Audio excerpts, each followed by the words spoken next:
We are now recording. Mhm. Great, thanks. Then I will probably call the curriculum meeting to order. We're gonna take curriculum in a slightly different order. We'll do A and C because Mrs. Devlin can just get those out of the way sort of quickly, and then we'll jump to Mrs. Elliker and Mrs. Ricky and do on B. Thank you. Okay. So if you have the linked agenda, you will see that there's just a few quick slides related to the two items that I was kind of shared this evening. The first one is a dual credit / dual enrollment grant that came our way through PDE. So I'll let Dr. Lieber share some of kind of the big picture goals, and then I can talk about some of the details of what we included in the grant. So kind of timely, we've been working on dual credit and dual enrollment, and I just want to explain the difference between the two. Because the state mixes the language. They use the two terms interchangeably, and they're not really interchangeable. For policy and special education purposes, there's actually a third definition for dual enrollment. Second definition for dual enrollment. We're not talking about anything like that. Yeah. Well, we're going to have to revise our policy based on kind of the agreements that we have. Dual enrollment is basically when our kids go to Kutztown, or if Kutztown sent a professor to our building, that would be dual enrollment. It's a Kutztown professor, Kutztown campus. Dual credit is when our teachers are doing the teaching and the college is awarding credit. And so we've been exploring this throughout the year, and then Act 55 has now made it a mandate that every district in the Commonwealth will have at least one of these agreements in place for dual credit or dual enrollment. And so the governor announced a $6.5 million grant, which over the span of the whole state isn't that much money. But we put an application in on Friday asking for fairly modest, about $30,000 over 2 years. And basically what the state is saying is everybody has to do dual enrollment. And if the kids pay for the credits, the district loses the reimbursement from the state. For their average daily membership, which like I said. is a number that nobody really knows what that is, but we've calculated that to be about $373 over the course of the year to sit in one classroom. So if a student sits in a class, now, and again, the number is not, sounds exact. I mean, our methodology was very simply, we took our basic ed funding, we divided it by enrollment, and we divided it by, so then we had the number per student for the whole year, then we divided by 180, divided that then by 8, so we kind of went down that path by 8 periods a day. That's extremely simplified, but it's probably in the ballpark. There isn't a real number because, technically, different students can account for a slightly different weight once they put through all the formulas. So that's the best number you can come up with. So we kind of operate off the $373 for each student. We have 24 dual enrollments right now. It's not 24 students, it's 24 seats in a class that will be receiving some type of college credit. The foundation reimburses some of that money, but if the foundation reimburses the money, we're still going to lose the ADM. And so we figured if we're losing that money, maybe we should try to figure out how to pay for the courses so that we don't lose the money. And so this grant is our attempt to do that, $30,000. And what we can pay for is we can pay for 81 enrollments in the first 2 years with this $30,000. And then what we will be doing is trying to develop a system for how we generate the revenue through the foundation, or we have some ideas on how we can do that. But we have 2 years to work that out. So if we get the grant, we will be able to pay for the credits and keep the reimbursement. The foundation is the foundation paying the college directly or reimbursing? No, they're reimbursing the families. Because the want has been to have the families pay it first to ensure that the student has some skin in the game and is. Because if they donated it to the school does not committed to anything, even though we have an understanding. So what we would, I've already spoken to the foundation. What we would probably do is we would draft some arrangement with them where, because their foundation money is it's designated giving to the foundation, so people give specifically to that. And so we have some ideas that we'll present later on how this will be sustainable, because if we get the grant, this is good for 2 years, and we think we can pay for a lot of it for 2 years. Then we will have to come up with something anyways, because the state is saying you have to have dual enrollment.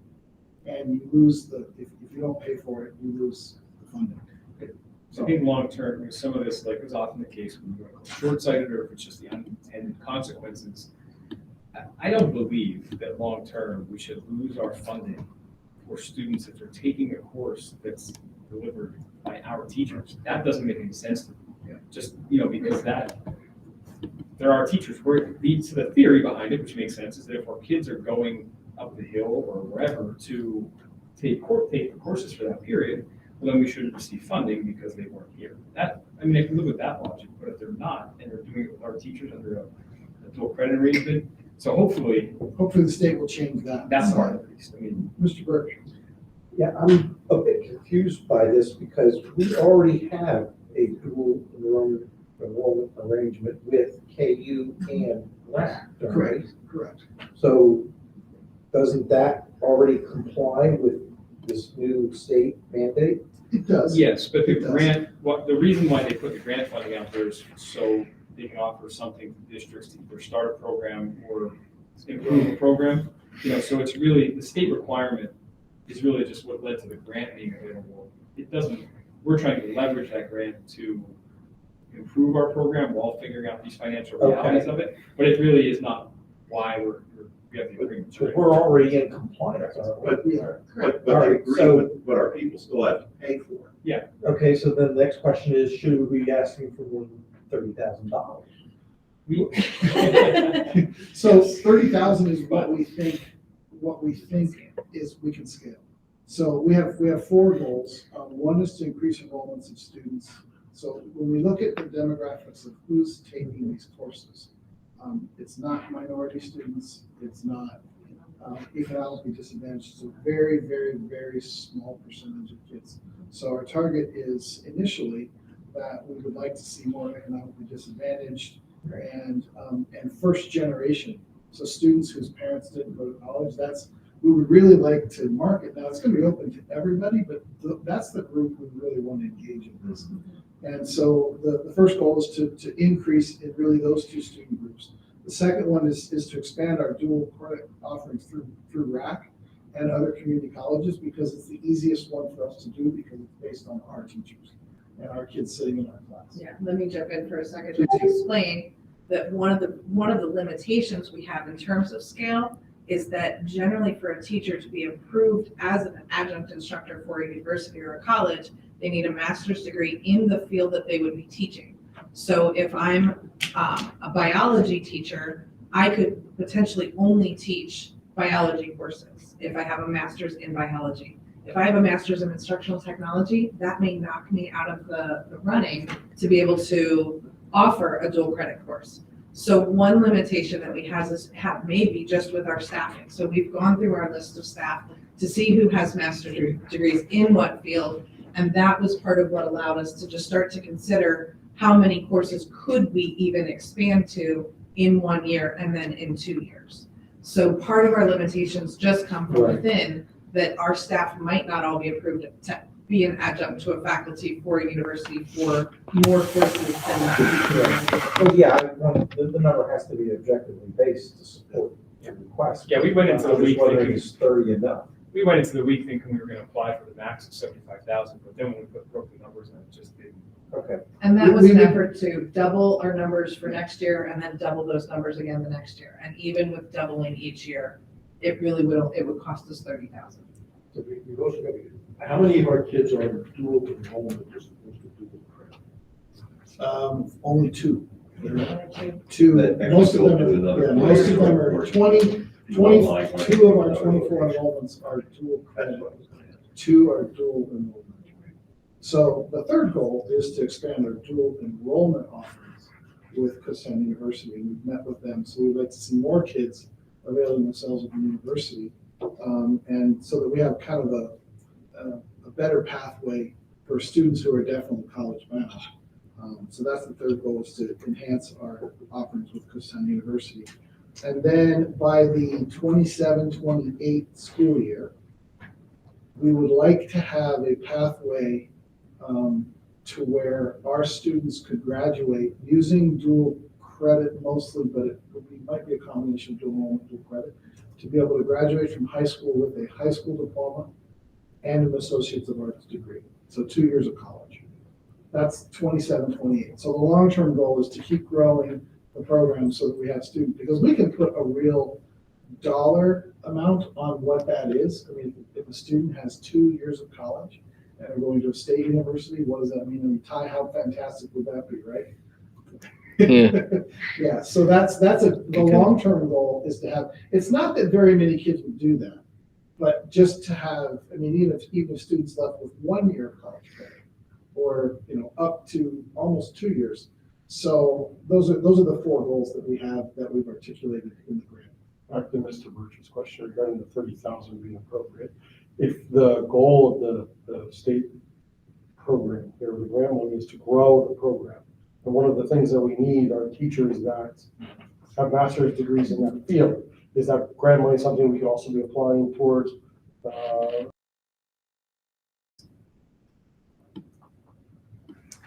Okay, so I'm going to talk a little bit about our faculty and our services that we have in our special ed department, and those things are all components of our 3-year plan. So in our 4 different buildings, we have learning support and life skills staff at all of those different levels. And we have paraprofessionals, we have speech therapists, school psychologists, we have a contracted behavior specialist, and we have related service providers for things such as occupational therapy, physical therapy, and the support of our personnel is something that was identified by our parent survey and our staff administrator survey as something that is a great strength of our department. Our teachers really do above and beyond to meet the needs of our individual students. Okay, so this is our continuation of services. We have life skills, K through 12, and beyond that, some students receive services up to age 21 if they're in the life skills classroom, and then all the way up to a regular education classroom where they might just be receiving support and need accommodations from the general ed teacher. And the life skills, the learning support, those are in all of our K through 12 classes. Our co-taught classes are in the middle school and in the high school, mainly supporting students where needs are, where our teachers are identifying needs for specific groups of students. And our itinerant support is for specific accommodations. Paraprofessionals might be supporting students in those specific classrooms. And we do have paraprofessionals and behavior support specialists that are helping all of our students as they individually need that help in those various different settings. Next, I'm going to take you through some brief updates on our program data for our department. This first table represents our enrollment of students with receiving special education in our district in relation to the state. And this is a historical review of the last several years. You'll see currently, as of December 1st, child count, we were at 22%, and the state's percentage will be issued sometime in the spring. This is an area that we are continuing to action plan on, as we are and have historically been above the current enrollment of this state. So in just a few slides, I'll speak to you about the steps that we have in place currently for that area. Good. Can I ask a question? Of course. The percentage, what does that mean? 22% of our students are special ed? That is correct. Okay, that's fine. That is correct. And the next slide goes into that a little bit in more detail, where here in this slide you see, based upon each year, the top numeral in the row is the percentage of our students who are identified with a specific disability category.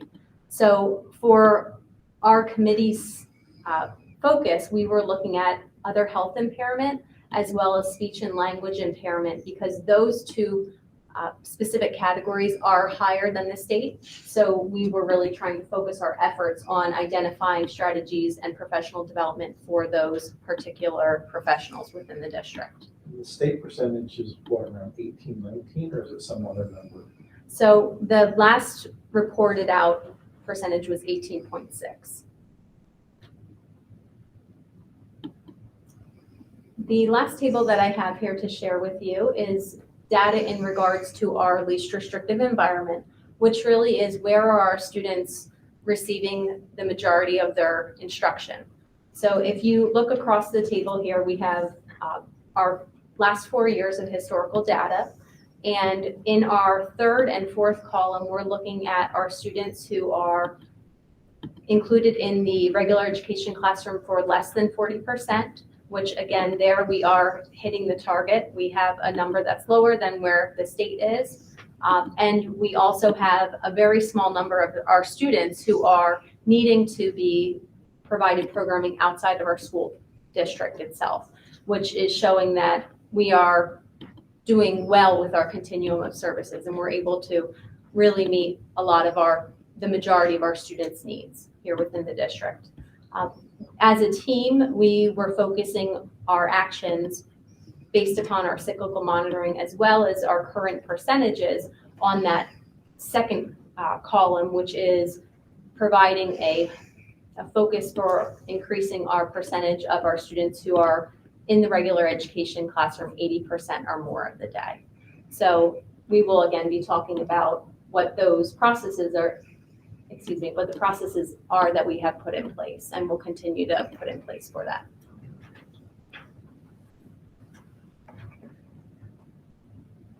Can I just go back to that one area? Yes. I've always been troubled by those numbers, only because, 22 is bigger than 18, but we're talking about statistics. And what you really need then is a distribution, you need a standard deviation, you need a statistical significance. Is any of that available? In other words, is 2% higher than the state a random fluctuation, or is it an indication that we're doing something different than everybody else? And I just wondered if that sort of statistic is available. It has not been provided to us. We are working to ensure that all the actions we put in place ensure that it's not based upon us, and it's are based upon our student ability and needs. If there was just a number that was percentage of students in school districts of 2,000 or less, or something like that, because then that's not quite. That's quite what I'm after. But it might help a little bit in tell a story. But I mean, if the standard deviation is like 15%, then a 2% more is really kind of meaningless. So, to draw conclusions, and basically we serve the kids that we serve the students' needs, end of story. But it would be interesting to see if there's something special about the needs of Kutztown students as opposed to everywhere else in the state. I mean, almost by definition, an average is going to have some people higher and some people lower. And a 2% over is not something that I immediately think, oh my God, we got to do some boundaries. I'd like to see more fine-tuned statistics before we make those kinds of decisions. Well, historically, we've always had a higher percentage in the state, and I think the numbers are pretty consistent with that as far as the percentages. Historically, we had a director of special education who was hired with one specific charge, which was to keep the district out of court.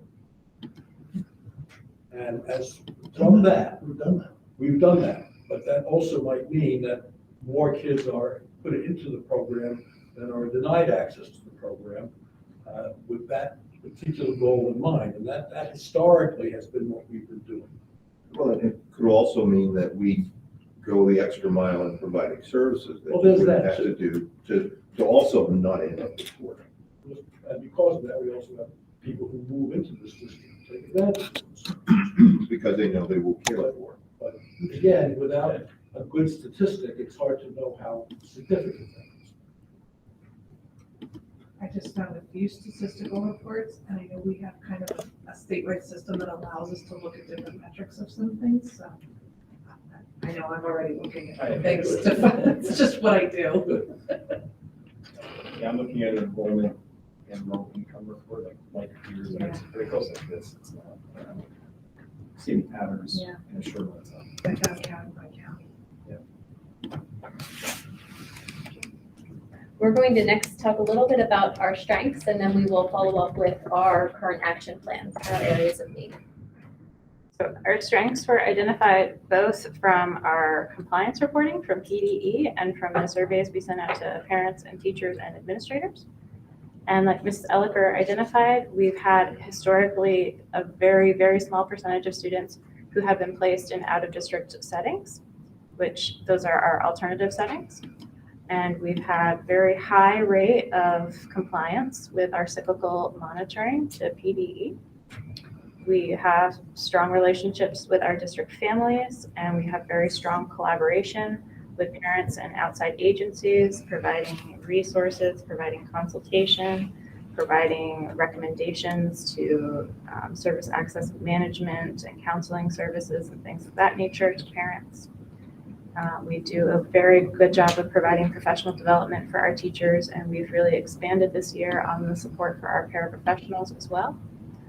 The MTSS structure stands for Multi-Tiered System of Support at the elementary school. They've been using that system to provide tiered interventions to the elementary students in reading, math, and writing for several years now to help decrease students who might need special ed intervention by providing those extra levels of intervention.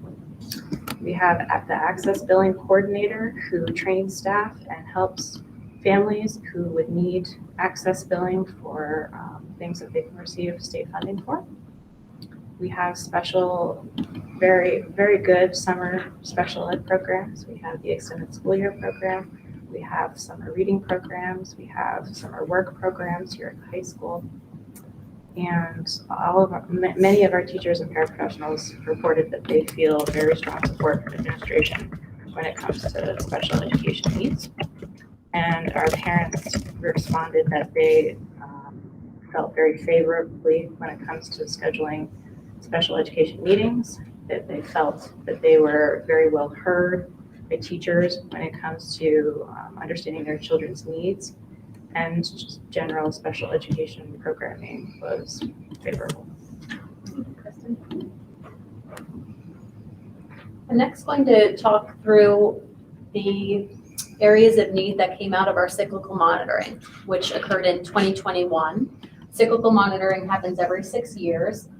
So we are lucky enough now to take the actions that we created through cyclical monitoring and apply it to our plan. We had 2 areas of need that came out of that. The first being the total school enrollment, which again is our overall percentage of students who are identified as having special needs, and that's higher than the state. So that's what we looked at on the chart previous. And the next is the least restrictive environment, having the lower percentage of students being instructed in the regular education classroom 80% or more of the day than the state. So in this next slide, I'm going to talk to you about what we're doing to currently address those pieces. The first is the total school enrollment, so our percentage of our students who are eligible for special education. We have expanded, and we're working through expanding the MTSS structure at the secondary level. This year, that looks like training in Tier 1 interventions, and then expanding that process as we step into next year. We are providing targeted professional development for our school psychologists as well as our speech and language therapists.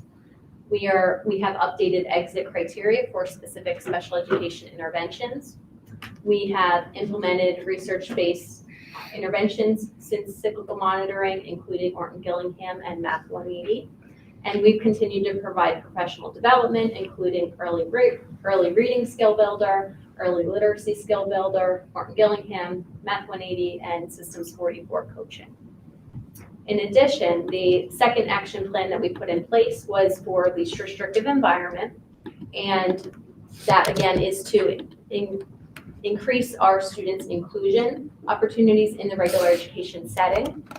We have, in order to do that, we have implemented early warning systems and data meetings at our secondary level that are happening consistently to look at student need and talk about their programming. Very similarly, we are continuing bi-monthly special education meetings where I will sit down with principals and teachers individually, and we will look at student data and identify where their programming should be happening and how the student is doing and can they be included more with XYZ supports.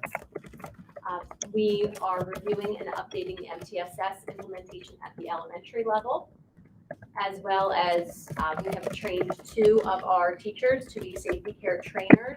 So in a little bit, we'll be talking about what is that future professional development, and that will be, some of those components will be providing safety care to our staff. So now we have our own trainers who can provide that. We have a 2-year contract currently with a behavior specialist. And finally, continued efforts for professional development, including co-teaching, QBS training, de-escalation training, FBA writing, and various paraprofessional training topics. I'll pause there. Does anyone have any questions about those action plans that we have previously put in place and are currently implementing? Okay.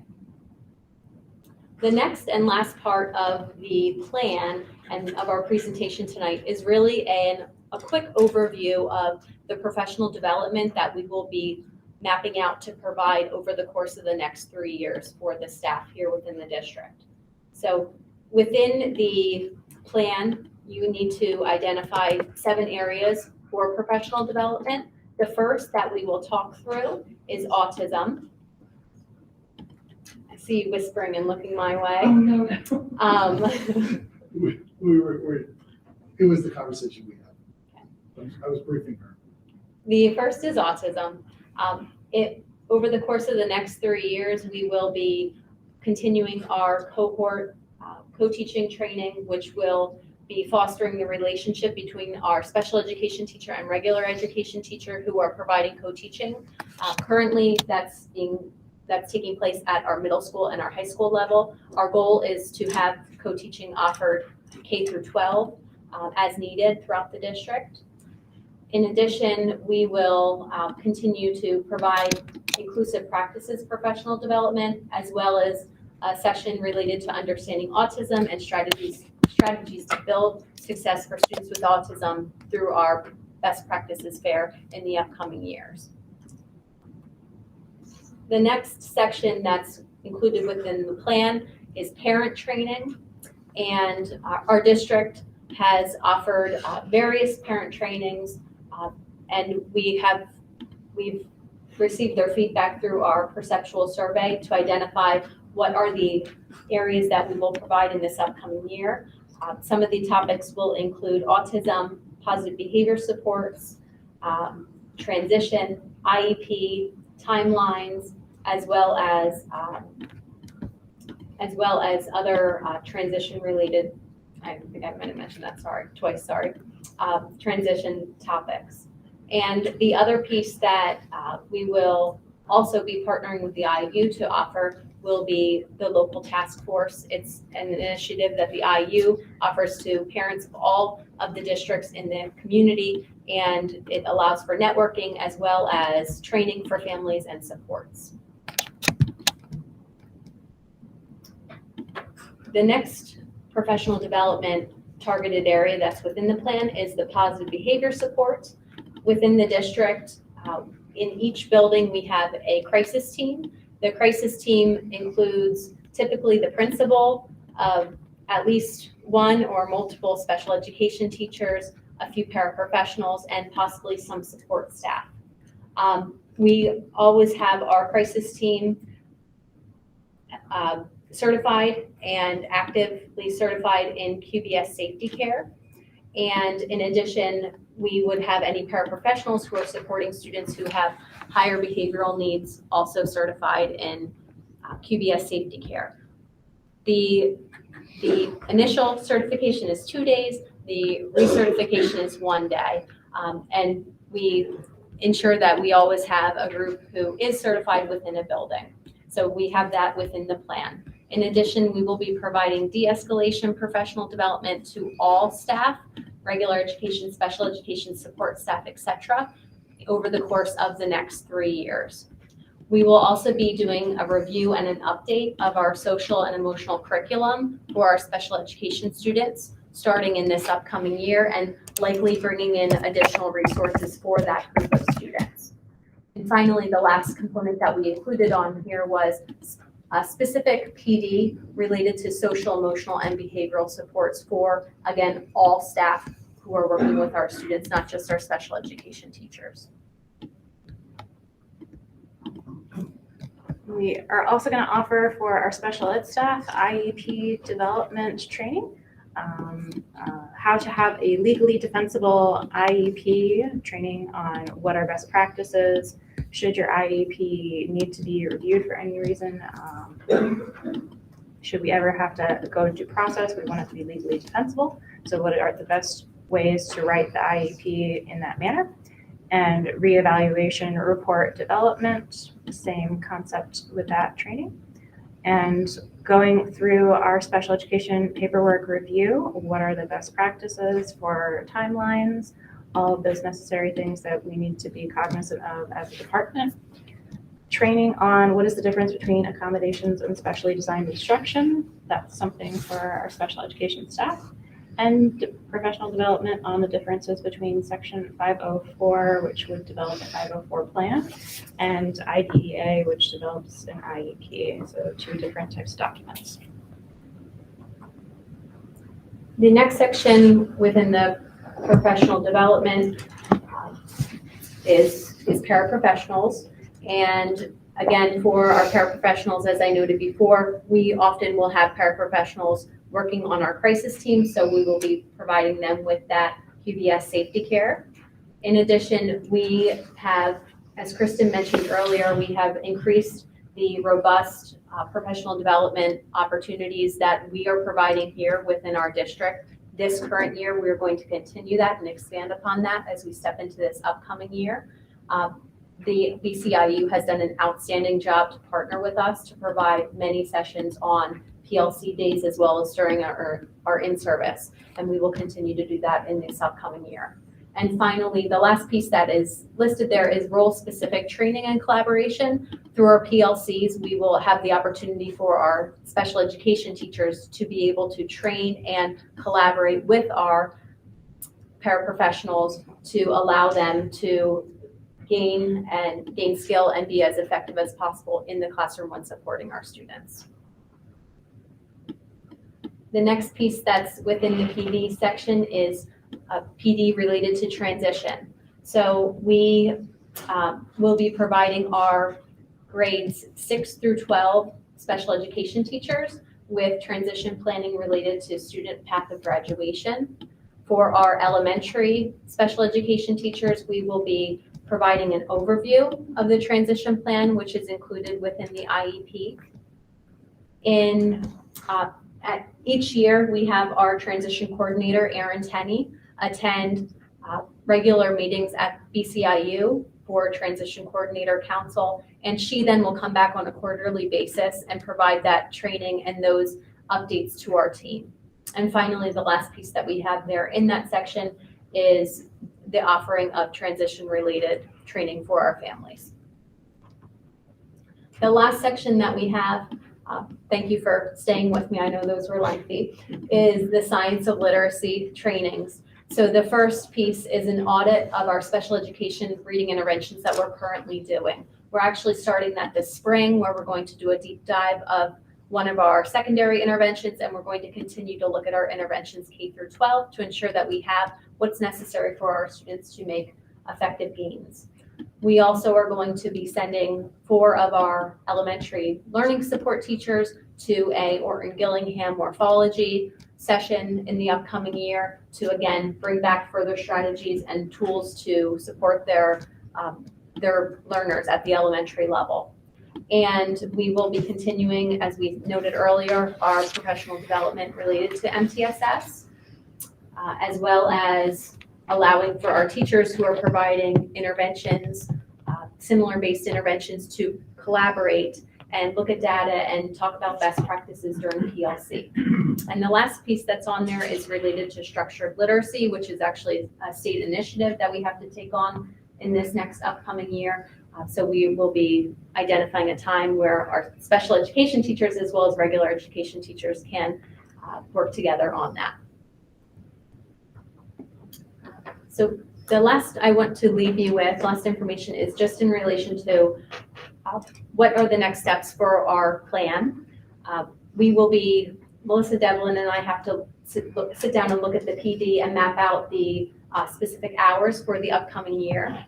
But then following that, we will take the finalized plan and have that approved in the upcoming board meeting in March.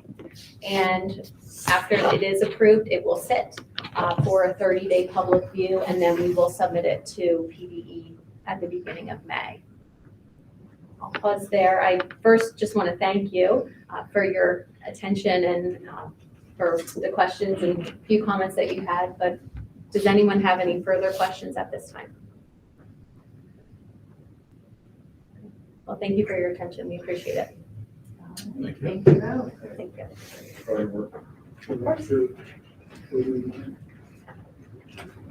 So it's my understanding that one of our policies for review is time sensitive. So despite the fact that we're running over, we need to talk about policy 918. 918. I don't want. Do you want me to talk about it? Oh, yeah. Yes. That is the first one. It truly is. This is a policy that's required to be reviewed annually as a requirement of Title I. Because we are in a monitoring cycle, it's essential that we have an updated review date on it prior to me submitting all of our monitoring data. So I would prefer we can not wait until April, but try to have this reviewed for March. It's a very standard policy in that sense. It's been reviewed, it hasn't changed. We have taken it to parents to ask for their feedback. Nothing has come forth as something that is a recommended change at any of the fall events that we held with parents for Title I, which is one of the intentional purposes we have in taking the policy to parents for that event as well. Any questions on that? All right, then, can we have a motion to move? Oh, no, we don't. We're just mark it approved. We'll mark it approved. Review is what I mean, yeah. Okay, then we will push off the rest of the policies till next month. And is there anything else from the committee for this meeting? We don't have anybody in the public that's with us. Okay, apologies for infringing on the next meeting time. Although a member of that committee did infringe on some of our time. He started the question. Yeah, You might say he started the question. And we're legitimate questions. They were legitimate. Difficulties, Productive legitimate questions. questions. All right, well, I would look for a motion to adjourn. So moved. Second. All in favor? Thank you, everyone. I will have all of this parent, teacher, and student. Number one, we did the homework policy. What does that look like? Well, since then, I surveyed our teachers. Yeah. And then we decided that wasn't what all of us did. Survey our parents. Doing fine until went home from work and then all of a sudden just.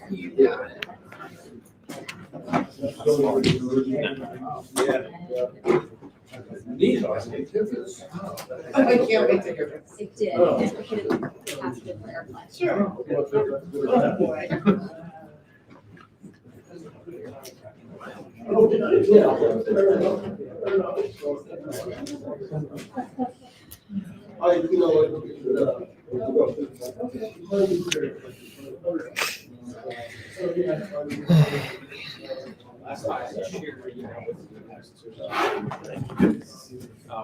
It's just two images that we talk about the library flooring that we might ask you to pull up on the screen. These two? Yeah, just Big, spring flower. sure, hopefully have access to. Like the cherry blossoms. No, Yep. yes, they're So- gonna be out next week. Oh, my goodness. All right. Thank you, Jen. Red buds are out. Oh, wow. Oh, I can't, we come up here. Very. I'm so bad. I'm the worst person. I love them. I want dogwoods. No, the earlier, they're vintage white, they're real big. That's just what it is. It's part of the, yeah, it's just part of the.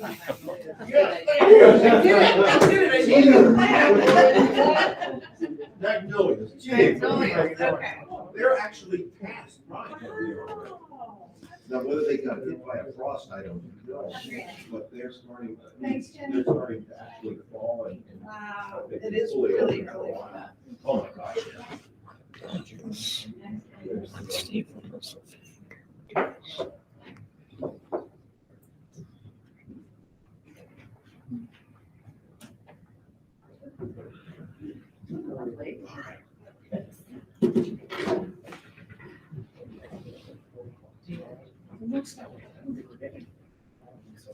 I highly doubt the way everything's been done this year. Go get up and chat.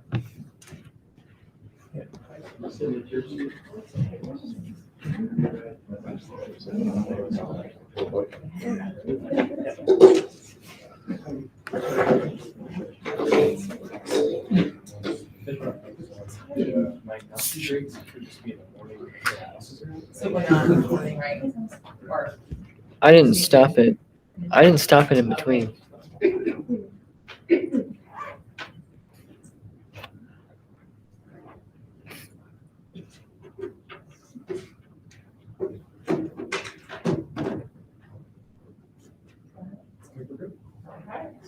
all right. So I'll call tonight's facilities and extracurricular committee meeting to order. We have several items on the agenda and we switched it up tonight, so we're doing extracurricular first. So, Ed, All right, well, thank you for accommodating. I have Coach Michelle Pfister with us here tonight. For our first item on the agenda is the Kutztown Rifle Team. And we're looking for, looking forward to joining the Northeast PA Rifle League for next season. We have the bylaws on there from the league and our season schedule, what that will look like. There's a 10-match schedule during the PIAA winter season next year. So that follows that traditional season where that season will start the first Friday or the Friday prior to Thanksgiving and will run to about the beginning of February with several postseason opportunities for the team as well. This is something that we tried a few years ago and kick the dust off a little bit because I think we're in a little bit better situation and some of the rules with the league have become more favorable for us, especially with some of the further opponents that are in the league, such as Berwick and East Stroudsburg North High Schools and traveling options there that were a little bit too much for us the last time, but I want to thank Coach Pfister. She's taking the lead on this, and this is something that's been a goal of hers for a couple of years to get more opportunities for our rifle team, to get more postseason recognition. So she's very passionate with the rifle team and really thankful for her as a coach and have her here right now. She might be able to answer any questions that any of you might have regarding the new league, but we're excited for the opportunity for the kids and I certainly look forward to it for this coming winter. Thank you for coming, Michelle. First, just Ed talking about it a little bit, but if you can share how the league rules have changed that make it possible to compete with some schools that we may not want to travel to. Sure. They are using a scoring system, universal, throughout the league, that it is a system that scans the targets, and so we can do postal targets. So we could potentially shoot our targets. We have a range at Gooseville on a Tuesday night. So we could shoot them there, and then that could count towards some of those further distances. I think it's an hour and 45 minutes that is the limit on travel time, which I'm sure Berwick and some of those others would be. But other ADs have limited it to an hour and 30 minutes. So it's up to the AD as far as how far we want to go.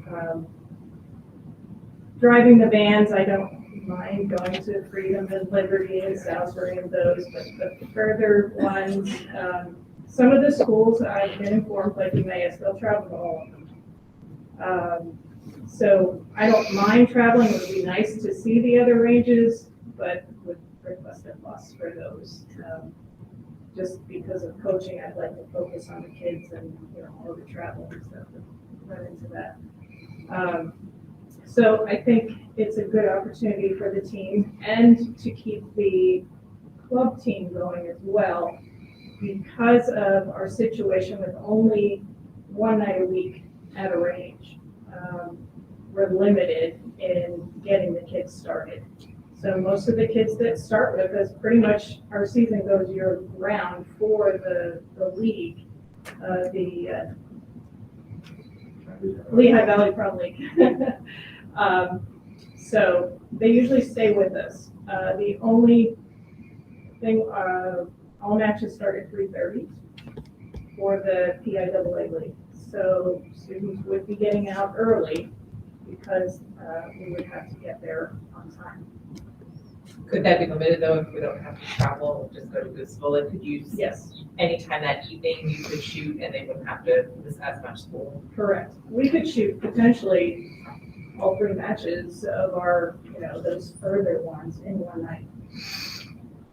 It could be done. So it has made it, a good situation for us now that these have changed. One good thing that came out of COVID.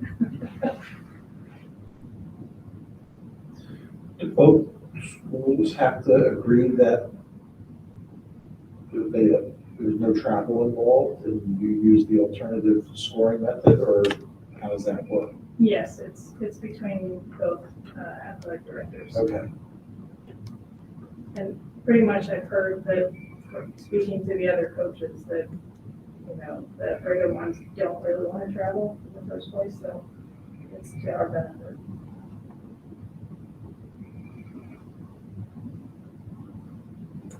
Expanding opportunities, especially for, the program as we've seen just performance and growth is fantastic.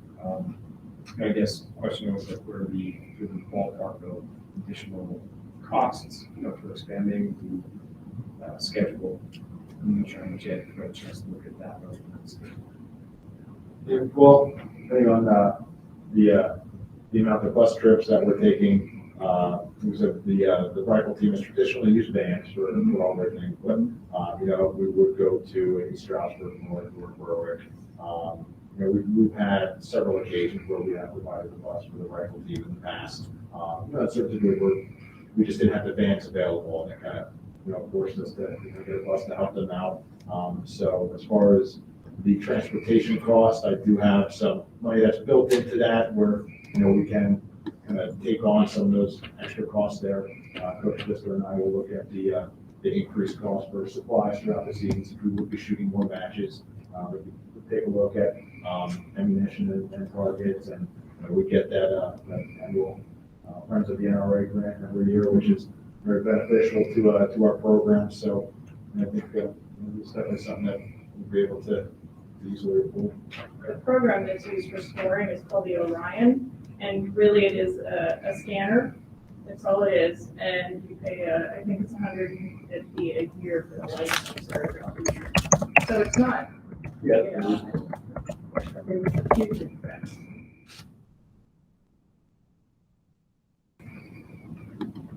Is this more informational at this point, Ed, or is there something that needs to go to the board as a whole? More informational. Right now, the league, the league had a vote and has accepted Kutztown already. So, we're just looking for school district approval as well. In order to move forward. This is the same league that we attempted a few years ago. About 4 years ago.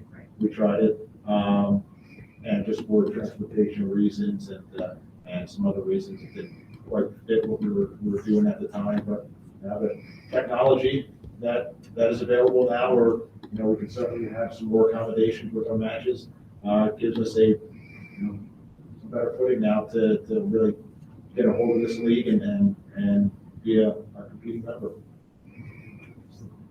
So, Gun Club has also been wonderful. They don't charge us anything to shoot there. So one night is just ours, and it's because they want their youth programs and they want to see, it grow. Yeah, but did you say though you do need board approval? Not from Mr. Jack. Yeah, I mean, anytime we're committing to a new league, we get board approval. I'm not sure if it's in their bylaws, but we should. So we have to cover it. Well, I'm not sure if anyone has any other questions, but just to jump the gun, just thanks to Coach Pfister for all she does with the rifle team, year in, year out. You do a great job with the kids. But I'll make the motion to send this to the board for approval that the rifle team be permitted to join, or that we authorize the rifle team to join the Northeast Pennsylvania Rifle League for the 23-24 season schedule. We have a motion, do we have a second? All in favor? Yeah. Aye. Aye. Opposed? Okay, so we'll move that forward to the full board for approval. Thank you.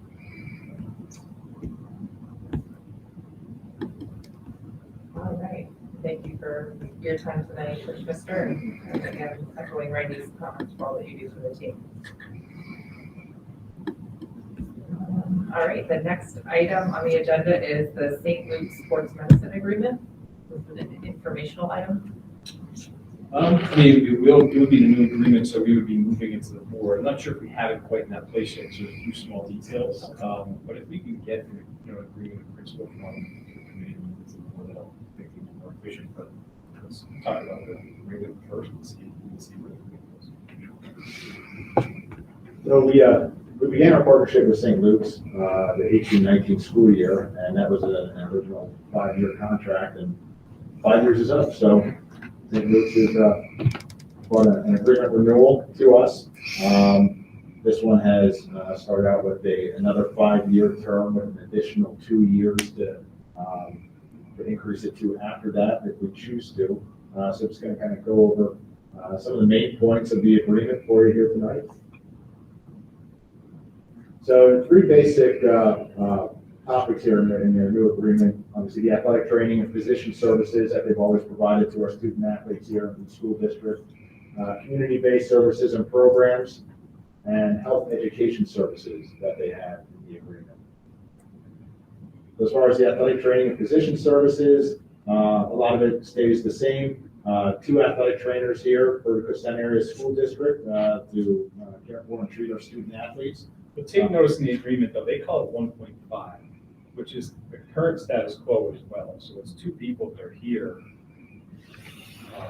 essentially full-time. They consider it 1.5. So you'll see a difference between what's in the presentation and what's on the agreement. But it's status quo. It's the same coverage we have now.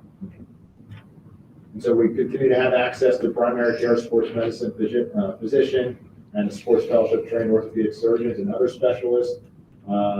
They're able to consult with us on sports and sports medicine related projects. We have a sports physical therapy liaison for the school district. A regional site preseason physicals are still available to our Kutztown student athletes. Those are run prior to each athletic season. So you'll see those. Fleetwood will host the site. We will host a site. Brandywine will host a site. For this area that they cover. And then all our student athletes are able to attend any of those physicals at no charge. St. Luke's Sports Medicine will provide educational sessions on various topics that we might mutually agree on, opportunities for students and staff to shadow healthcare providers, and they offer sports performance consultations through their agreement. Some of the community-based services and programs that they're offering in here. They have what's called a Fit for Life initiative. So they aim to increase physical activity among community members. This program helps to increase fruit and vegetable consumption among the community members and provide lifestyle medicine services to community members. So these initiatives include, among other things, community-centered health home, improving food access with fresh produce vouchers, nutrition education, the summer meals program, diabetes program, Get Your Tail on the Trail, a TOT program, smoking cessation program, and community-supported agriculture program. They also offer mental and behavioral health initiatives through their community services. They hope to aim to improve the mental and behavioral health of community members through prevention access to services, and those services include mental health and substance use disorder initiatives, national prescription drug take-back days, and naloxone education and distribution and SUD response pilots. And then one of the final things here in their agreement are the health education services that they're providing for us. So they will come out and conduct programs and informational sessions to carry out our school district policies related to health and wellness. They will prepare and conduct informational meetings for students, parents, coaches, and staff on the following topics: concussions, stress reduction and mental health, and other agreed upon topics. They'll help annually support our school district request for educational programs. They will have a specialist participation in our school district human body systems course. They will offer cadaver dissections by orthopedic, trauma, and general surgeons. They'll provide guided tours at selected St. Luke's facilities, help set up a mini medical school program, and structured health professionals observership program. And then they also provide coaching and staff education, PIAA approved course for CPR and first aid training for our coaches, mental health first aid certification for our coaches, and opioid awareness. And St. Luke's will also provide assistance with any curriculum development that we would have here in the school district. And the final slide here is the financial information, so the breakdown of our fees, sponsorship, some revenue that we will get back from St. Luke's, and then a loyalty sponsorship, which they provide at the beginning of the agreement, and then at the end of the 5 years if we decide to re-up for the final 2 years of the contract.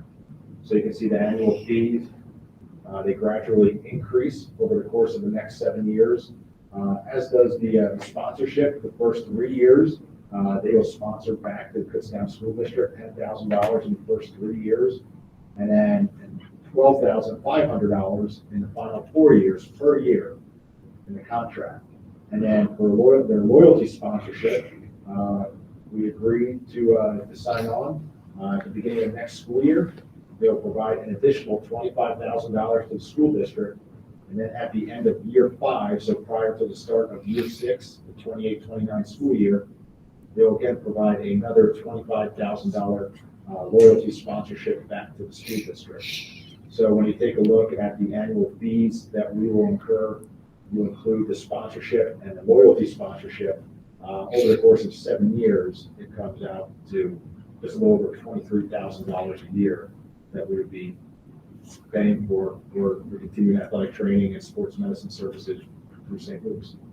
And what are we paying now? This year is $20,000 for this year. And then in their current contract, the final year, they have provided the school district a $5,000 sponsorship over the last 5 years, so $5,000 each year. And they've also provided $1,500 to the Ed Foundation each year in that 5-year time frame. They still intend to partner with a donation to the Education Foundation. They're pulling that out of the district agreements, which is probably more appropriate. It's not that division of just a division of organization. So just the athletic training services alone, at that cost, St. Luke's is really committed to being partners with school districts. They've made a push to continue to expand and support the programs that they've had in place for over the years. When we read this and say the opportunity for curriculum and experience opportunities for our students that we need to take advantage of, are unbelievable. When you look at some of those things that are in there in addition to it, and there's opportunities for collaboration with our ag program. They have, St. Luke's has one of the hospital campuses, they partner with Rhode Island Institute, have a massive garden, little mini farm on site where they use food to supply some of the cafeteria there, and so they're looking at growing programs like that. So there's opportunity for some collaboration there. In that medical sciences field, under Exhibit C, page 16, it's a mini medical school program. Just the idea, that was vague. We have to envision what that is with them, but they have every interest in using the Kutztown St. Luke's Center that recently opened as a way to bring students into the medical field and help support us that way. Some of the other things that wasn't necessarily on there is, are small but still just great benefits. That they would donate 2 additional AEDs within 120 days of the execution of the agreement. And we just added some AEDs, but it's one of those things we can't have too many. There's definitely places we can put them. It's just if we maximize the agreement for our students, we have an opportunity to provide opportunities so much outside the scope of what we already receive great service from the athletic training side. So we were actually very thrilled when we sat down with them on this agreement, not knowing what the other side was going to be, because in most environments we are paying 40% above cost to bring in a partner, and there's obvious incentives for St. Luke's. We're not naive to that, but yet at a cost of the district of an average of $23,000 a year for what ends up being just 2 staff members, and get the hours was coming a little bit below that just because of the way it's listed 5, and then expanding opportunities. It's a great contract. Yeah, it's definitely a worthwhile service. They provide a lot of support to our students, that's for sure. The things that we were looking for some clarity on, there's I think we had shared, there was a typo or 2 in there when we posted it publicly. We knew that, but we still wanted to get it out for transparency's sake. And they've corrected all of those. But one thing we have to have some conversation, we just need a better understanding of. There's a piece about becoming the official streaming partner. And with D11 Sports, we need to get some more information on that, what that exactly means, because the intent would not be for St. Luke's and D11 to be streaming all of our events. We stream them from Huddle, from the stadium and the gym. That's probably more if there's a big event, wider audience for it. So that's something we just aren't sure. We don't know the details of that, but it's they've been doing it with some other districts as they draft new agreements. So before we bring it in full board, we just need to flesh that piece out. We believe the rest of the agreement is in a good place. Again, just at some point, mutually agreed upon at some point during the life of the initial terms to bring an Olympic athlete, out this week.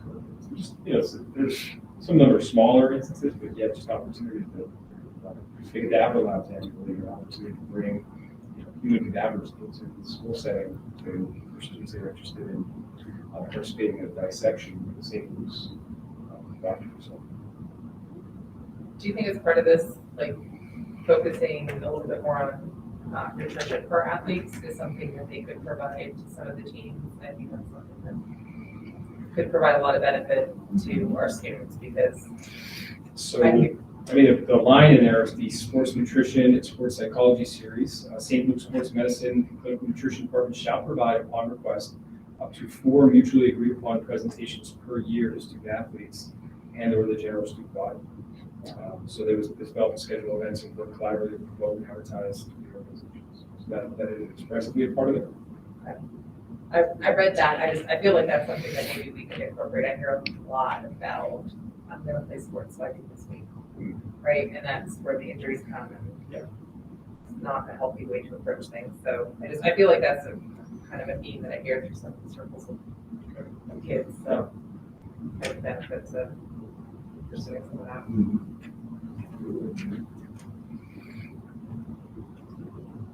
Any other questions from committee members? And, I mean, there is, related to that, some of those Fit for Life initiatives also with Fiverr as well. So again, we've talked about, we need to, on the execution of this agreement is almost establish like an annual goal for ourselves to maximize it, because there's just so many components of it that we need to make sure we are. And it is on us. They're great partners that come to us with things, but it's on us to push the education side and see what we can. Yeah, I thought previously it was, they're here for athletic training services and that's it. So it's great to see that there's so many other opportunities to partner with them. Any other questions? So we're not doing any official action tonight, we're just. I actually would like to, I think if we can get it, I mean, if there's comfortability to move it to, the only piece that I think we have other questions about is that streaming, and I don't think that's a major thing. I just want to find out more. If the committee's comfortable with the information, then we're not. We had a phone call with them earlier today, so we've got a little bit of clarification on that, because originally I thought when I first read that they were talking about District 11 sports as far as PIAA District 11, like District 3. But apparently that DXI Sports is its own separate third-party streaming service, and their example that they gave were some of the larger events. They spoke about Marks Hall at Pottsville High School, most likely like playoff games or neutral site playoff game. They had a big event there, and they wanted television for that event, and probably had St. Luke's on the bottom of the live stream while it was going on. So they said that they would certainly work with us as far as that clause goes, but so we could look at that. And that would have, with us. sorry, that wouldn't have any impact on our ability to use Huddle if they're present. No, it says it doesn't prevent, it's not prevent us from, streaming our own. I mean, it also says it doesn't prevent us from, because every year we pitch from another company about putting up a paywall. Now we have no interest in that, but yet we still maintain that, right? Even if they are the official streaming program.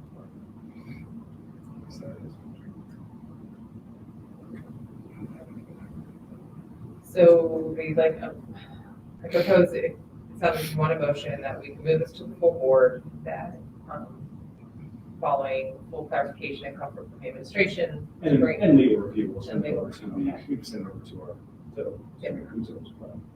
That it could potentially be brought to the full board for next meeting. I do have one question. I saw in the slide that they will be helping provide curriculum development.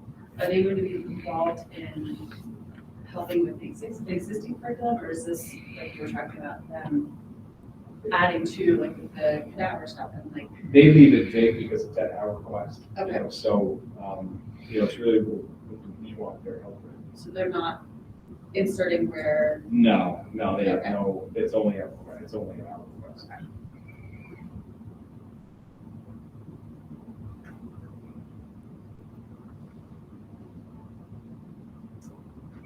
I'll make the motion to bring this to the full board for a vote. Okay. A second. All in favor?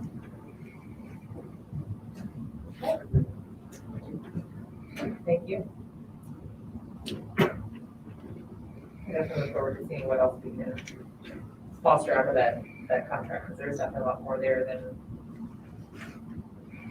I think maybe apparent previously, so that's great. It's exciting.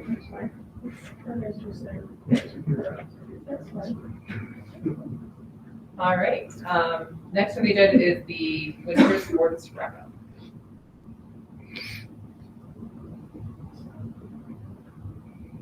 Okay, well, another season all wrapped up here. So as we're getting ready for the start of the spring season, I just thought to provide the board with a wrap up of some of the highlights from our winter athletic season. Always an exciting time. Starting with our cheerleading team, we had a new head coach this year. She came on in the fall, coached years at Escueda, and our middle school head coach this winter was Shanti Moultrie. She was also here with us in the fall. During our winter participation, we had 6 cheerleaders at the high school, 6 cheerleaders at the middle school.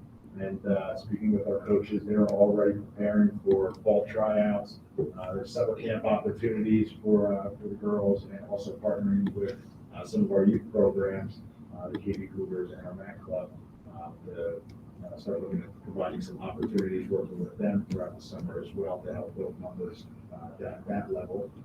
Certainly strong numbers down there will help build strong numbers for us in the middle school and the high school.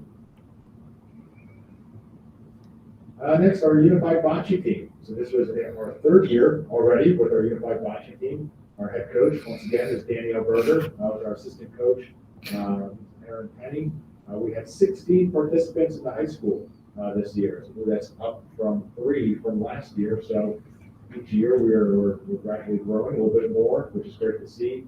So we had enough for 2 full teams again this year, Kutztown Blue and Kutztown White. Our Kutztown Blue team finished 3-3. Our Kutztown White team finished 4-6. And while we did not qualify for the postseason tournament, we did host for the 2nd year in a row the Greater Lehigh Valley Pocono South League Championship tournament. That was back on Tuesday, February 22nd. So it was kind of a condensed form of the tournament compared to last year, but it was a great time. The teams that were involved this year were Exeter, Hamburg, Brandywine, and Daniel Boone. Exeter wound up winning the tournament, but declined to move on in postseason. So Hamburg took that spot for them. So Hamburg went on to the next round for postseason.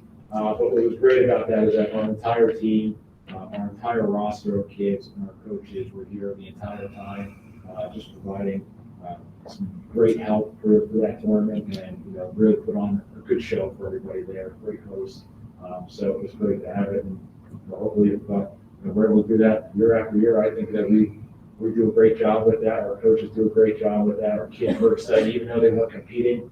They were very excited about having a lot of those teams here. They've grown relationships with other teams over the past couple of years, seeing them in competition. So it's just great to see them foster those relationships and build on them over the past year.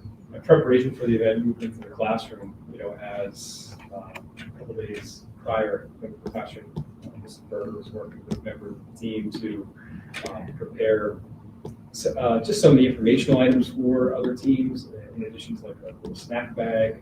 The whole team was excited about the event, even without participating in being host. So it's just unbelievable how the program has grown and what it adds to the student experience for all participants, and to the school community as a whole within those events.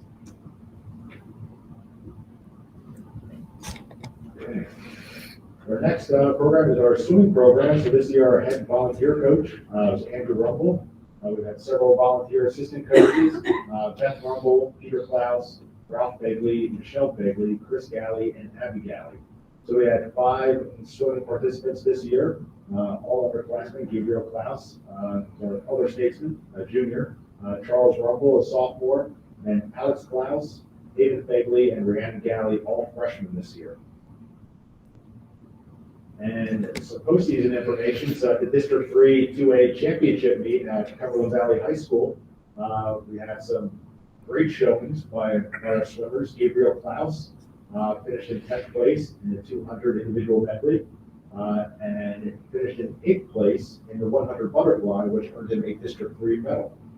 Charles Rumble finished 18th in the 500 freestyle and 14th in the 100 backstroke. Alex Klaus finished 9th in the 50 freestyle and medaled in 7th place in the 100 freestyle, and that qualified him for the PIAA state championships this Thursday up at Bucknell University. So good luck to Alex. Haven Begley, she finished in 9th place in the 200 individual medley and 8th place in the 100 breaststroke. And Rhiannon Galley, our final freshman, finished in 14th place in 200 freestyle and 9th place in the 500 freestyle. So these kids have been swimming for a very long time, and looking at the site sheets and the lineups at the meet when I was there. I mean, there's there's certainly some younger kids, but a majority of the kids they were competing against were seniors and juniors. So the future is very bright for our 5 swimmers here. So we expect some very good showings from them in the next couple of years as well. Like I said, Alex Klaus, he'll compete in the PIAA championships at Bucknell this Thursday in 100 freestyle. So congratulations to Alex, and look forward to seeing him and what he can do. Wrestling, our head coach once again is Dan Harris-Gabbage, assistant coach Jacob Kruger, and our middle school coaches, our head coach returning again is Jed Wood, and assistant coach Nate Brownbush. This season we finished 1-3 in Berks 4 and 4-14 overall. We had 14 wrestlers at the high school, 5 in the middle school, and at the AA sectional tournament, we had some standouts there. We had Colin Peterson, a senior, finishing 7th place at 121 pounds. Zane Sherry, a freshman, finishing 7th place at 127 pounds. And another freshman, Robbie Ott, finishing 8th place at 145 pounds. So we have some good standout young wrestlers here that certainly will look to improve on that for next season. Our girls basketball team, returning head coach John Escueda, along with assistant coaches Cara Agran and Alex Nguyen. Our middle school coaches, once again, were Jeff Zimmerman and Alexis Swavely. This season, we finished 3-9 in Berks 4 and 6-16 overall. We had 14 participants at the high school and 18 at the middle school. Our postseason recognition this winter with Dietrich's sister, Megan Dietrich, a senior, named to the All Division 4 team, and her sister Courtney, a sophomore, was named Division 4 honorable mention. So congratulations to Megan and Courtney with that. And with our girls basketball team, we definitely showed some good growth this year, not only as far as participation numbers, but competition as well. We doubled our win total from last year, so it's good to see those girls do that. And youth will be coming up because we have currently 10 8th graders from the middle school program, which will be in 9th grade next year. And we're on final conversations at the end of the season with our middle school team. All 10 of them raised their hand that they'll be back next year. So we look to have our participation numbers continue to grow with our girls basketball team next season as well. And our boys basketball team, our head coach Craig Mogul, our assistant coaches Gabe Motter and Mason Humphrey, our middle school coaches again were Eric First and Mark Wida. Our boys finished 3-9 this year in Berks 4 and 7-15 overall. We had 18 players at the high school level and 18 at the middle school level. And we also, with the boys, had two seniors recognized postseason awards. Andrew Fleming made Division 4 first team, and Miles Schmidt, Division 4 honorable mention. So again, just like the girls, we have a good group of young athletes there coming up in the boys basketball program.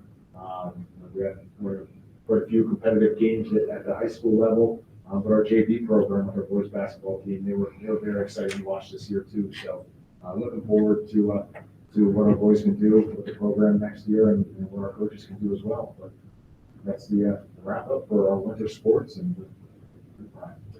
anyone has any questions?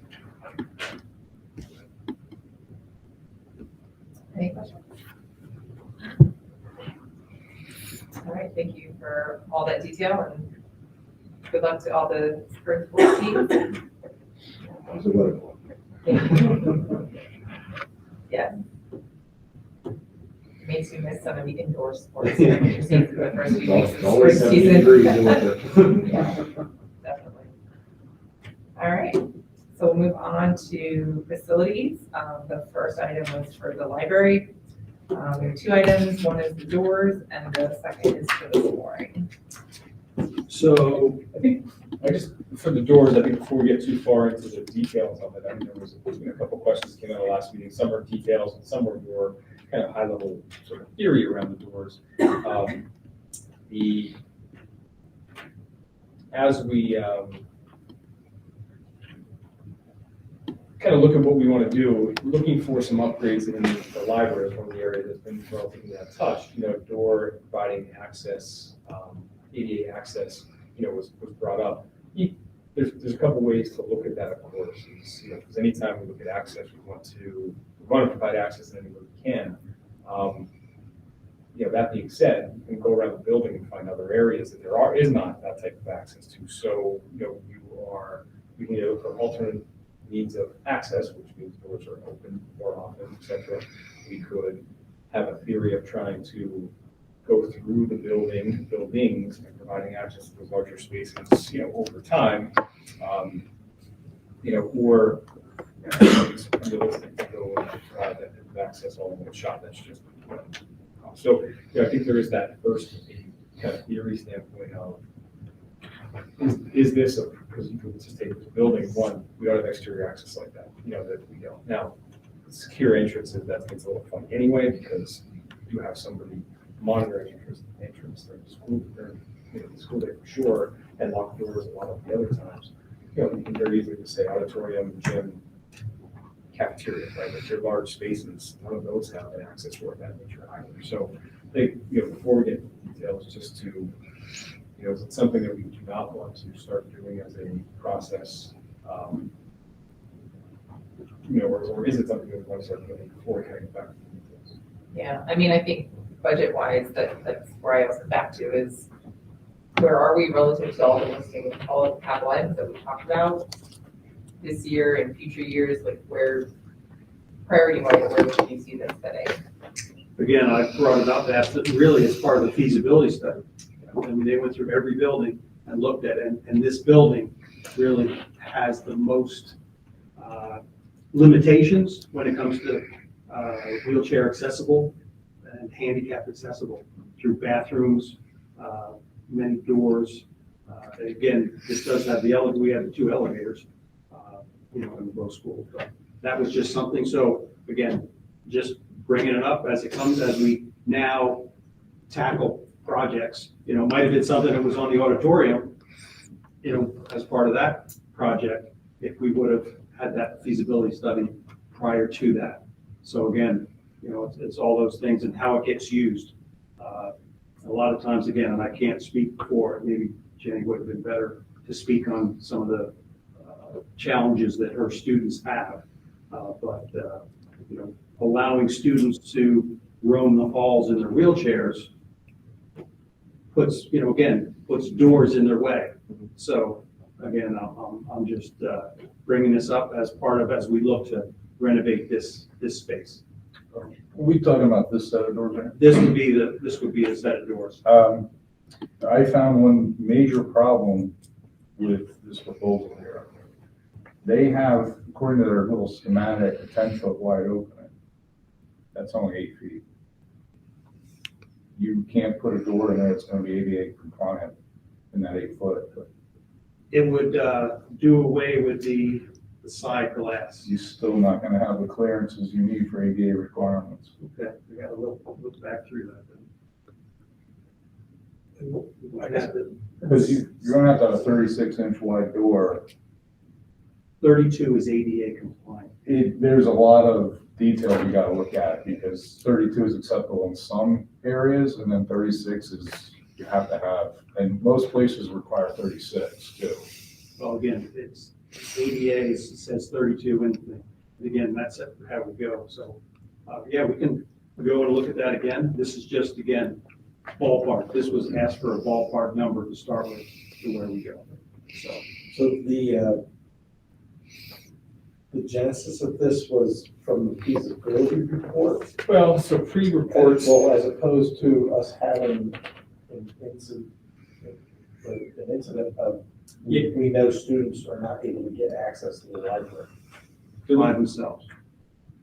I mean, we know what the doors can do, what they can't do. This did not come from an incident of any sort.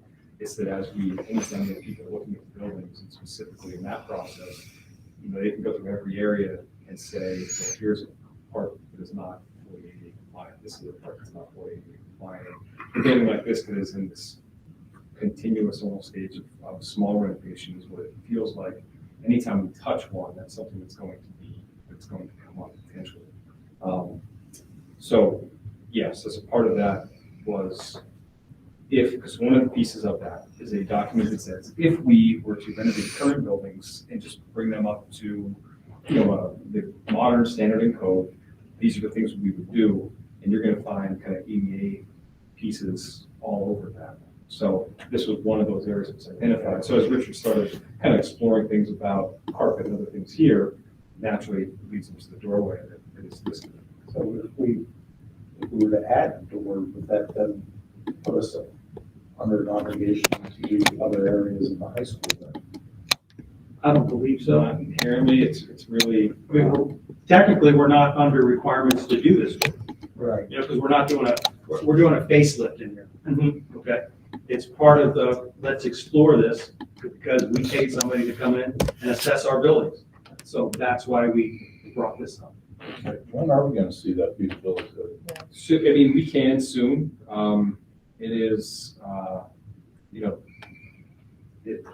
we can see it pretty soon. We had talked about last meeting we had, which was a little while, we talked about, you know, as a target. It'd be nice to have that for, even with, budget talks coming up, you know, if we gotta do some other stuff, you know, it'd be nice to have that. Yeah, I mean, and those are, Well, the first budget meeting's coming up. yeah, I mean, that's coming up there. Because none of the major stuff that would come out of that was going to be anticipated until the following year anyway. I mean, we just need all that lead time. So that kind of always gone into it thinking that way because it just takes, those decisions take a long time. Mhm. So, but we've seen, that's the other thing, just because, you know, there's no presentation, like we went through the building with everybody and then they start giving us the list. And so that's why Richard and I had kind of access to what that part is. For those recommendations of if we just took these buildings as is and dropped them up to standing. Yeah, this is more of a spitballing, Yeah. you know, for this project, you know, as far as that, just bringing the conversation in, because again, once you start it, you know, where do you want to keep going? I mean, do we have money in this year's budget yet that would fall under? How would we potentially pay? So we can pay for that, capital projects fund. And so we've been looking at the library too as something that, you know, we were looking to plan over the summer, not necessarily in this year's budget. Capital projects. You know, again, the conversation is if it's going to bring one room that accessible versus many others, is it kind of worth the squeeze at this point? You know, Well, or, I like your point about talking to Zelliger, where do they see the biggest issues? Are there other areas of focus that we should maybe consider so that, you know, maybe they don't come in here a lot, right? Maybe there is another area of the school that could potentially have better benefit for the students and where they see the challenges from the day out. yeah, I mean, so that's right, that's flipping the approach in a good way of like what saying where did it come from? An incident or from a report? Yeah. A report, not from an incident. Yeah. So by digging into students, we can get, or students and those who work with those, we get kind of more of that incident side. Yeah. So Yeah. I mean, if that's a point of putting a pin, we can do that and come back with information on that. I feel like if we can address the challenges that the kids are having, like where, if this isn't an issue because they're not really accessing the library all that often versus other challenges that they have with accessibility, we know it's an older building, that might be a better appropriation of funds. Yeah, I would say like, where do they access places where it's would just be a single person? And that's where you would run into an issue. Right. If you're going to the auditorium, it's gonna be a whole group of people, so the doors will likely be open or there'll be people to open doors. But imagine it might be the same if you're having a class in the library, but like, are there certain doors where they're normally just there by themselves? I mean, the entrance always comes to my mind as being like the door that you probably will get to the most as like a single person trying to get in. But yeah, I'm with just trying to see like, where are the issues that the students are facing more than like where we think we should be upgrading stuff just because, you know, it's part of our feasibility plan. And I think we need more information about, can we even meet ADA requirements with that opening there? Yeah. And the other thing that I see is, since we're going with carpet squares in here, the doors can be replaced at any time. You can easily replace just those squares there. You know? Absolutely. We're just trying to bundle. Yeah, no, I understand that, and, you know, but there's just too many questions to be asked. Like I said, I don't even know if we can meet the ADA requirements. If it's a if you would change that double door to a single door, wouldn't that be well over 36 inches? Yeah, that would. Yeah.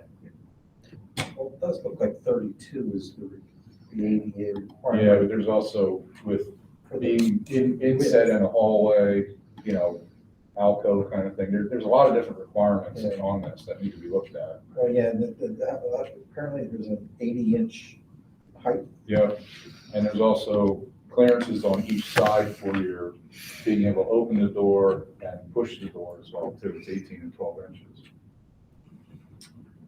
What I felt like we got pretty general agreement on, kind of seeing if there's areas that students are identifying. And, so at that point, again, that's what I was trying to say, if we don't get into the details.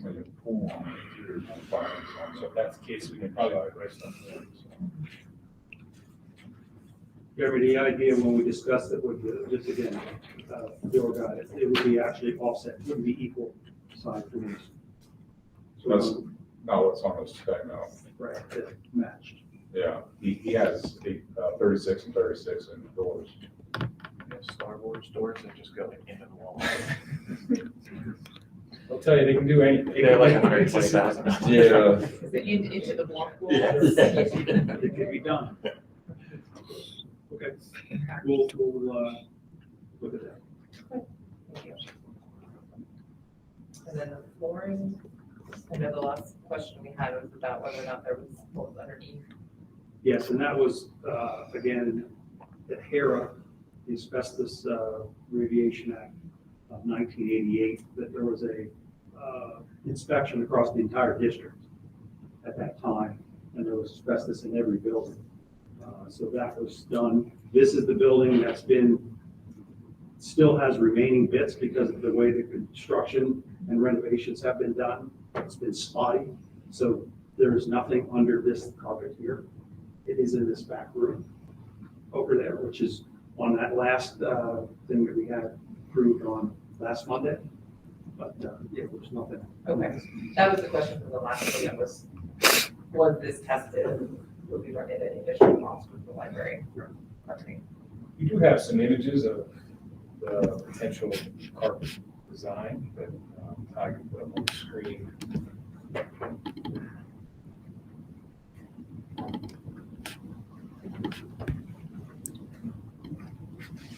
So this is what the current librarian was asking, working with a designer of come up with a couple different ideas.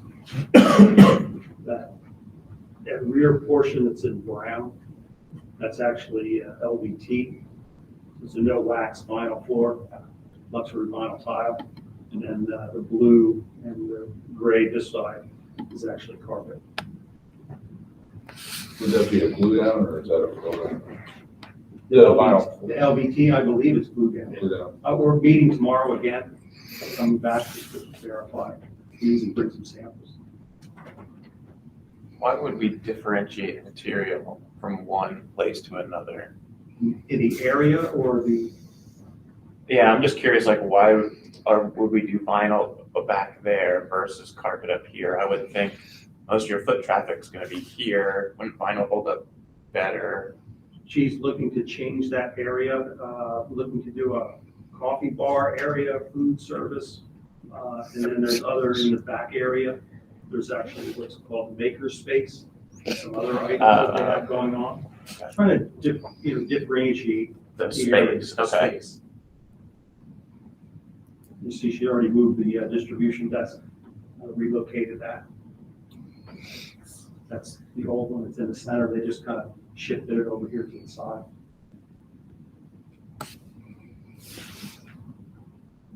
Yes, that's that same question, Mike, like carpet, yeah, this carpet has lasted 30 years. Right, yeah, like But exactly, like, yeah. but like, we know products aren't made. Right, the same anymore to last integrity 30 to years. last, right? So, and also like for wheelchairs and stuff would a vinyl flooring be a little bit easier for navigating? I don't know. I mean, there's carpet all over the place, but. And this is pretty low, like. Yeah, it's a little I think they're both easily navigated. I guess like my other question is, and this isn't like to be ignorant at all, it's just looking around the library, it just looks so bare. Like, I'm just curious, like what do the students currently use this? Like, how many students get use out of this space? And then are we thinking that redoing the space, that the idea with that is not like outside of aesthetics, is to actually like try to get more use out of this space or get more students in here to use it for?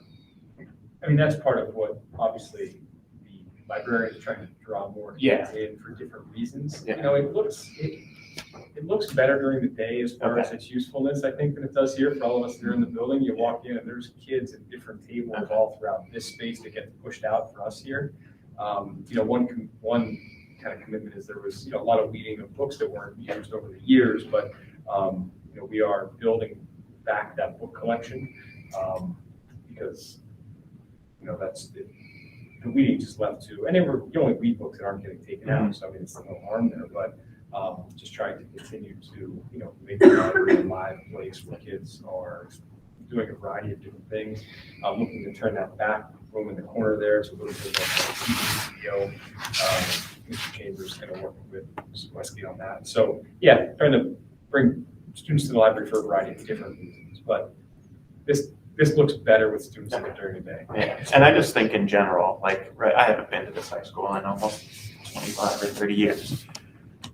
Research was more book-based back then, and now I would imagine if they're coming here to get quiet time to do research, it might be more like working off of their laptop and securing papers. This is more of a collaborative space than a research space, I would say, and some of that's collaborative research, but it really is where they're sitting at tables together and working.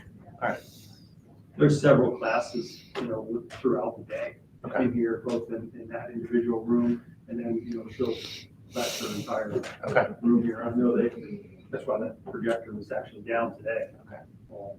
But a couple classes, so I think Mrs. Westgate would probably have a better vision, you know, to explain that, what she's trying to do in here, but she definitely has a different vision of the prior one. And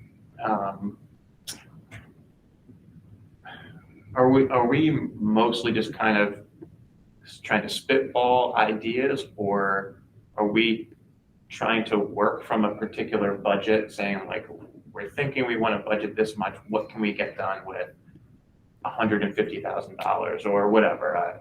Or is this more just kind of like putting out ideas, and what could the administration support and the school board support? Yeah, I would say it's more that, as it is, you know, we did not set aside a budget number. It was knowing that the carpet's at end of life, and how do we change that and then use it to make the spaces a little bit better. That's really what we are. Yeah, we plan on painting this space ourselves internally, not hiring a firm to do during the summer, right prior to the carpet removal.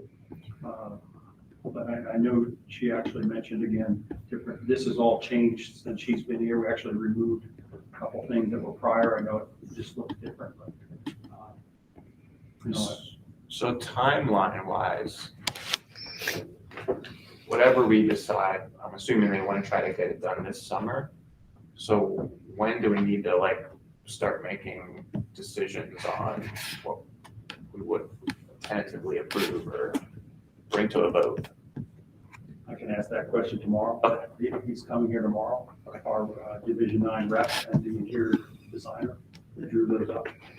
When this was presented the last time, there was a number to redo the carpeting, I thought. There is on the link that what we just put up. Yeah, so here it is. What Ty put up was not what was linked on the agenda. The link on the agenda was this with that 55,730. It's probably should be the same number. Right. Yeah. But that would not be the cost of what that concept. Yes, it is. No, that's okay. We just didn't have the images before. Oh, okay.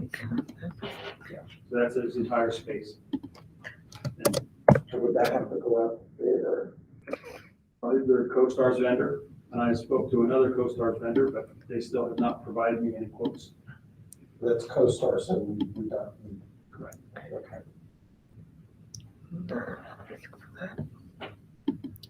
This is a different one. You know, so as far as when would be carpet, et cetera, you know, we could move forward with it now, but if the committee's not ready for that, if we get sort of what is the timeline we need, then we do tomorrow. And what was the cost of the door? $26,000. Again, the estimate based on, again, not exactly there, but that's what they provide. Okay.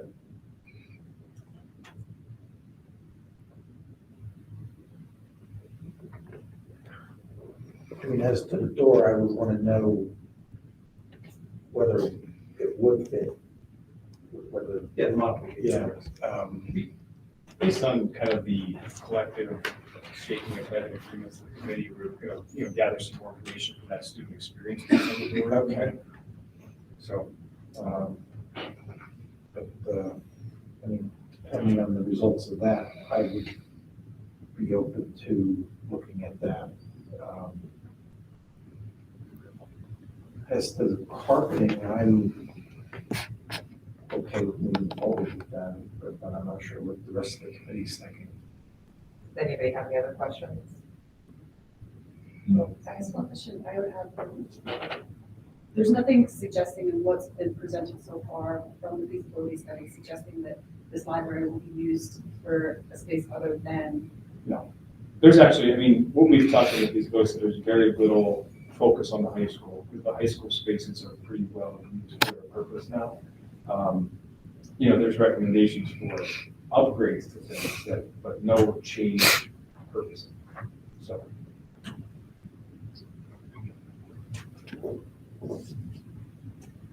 Any other questions?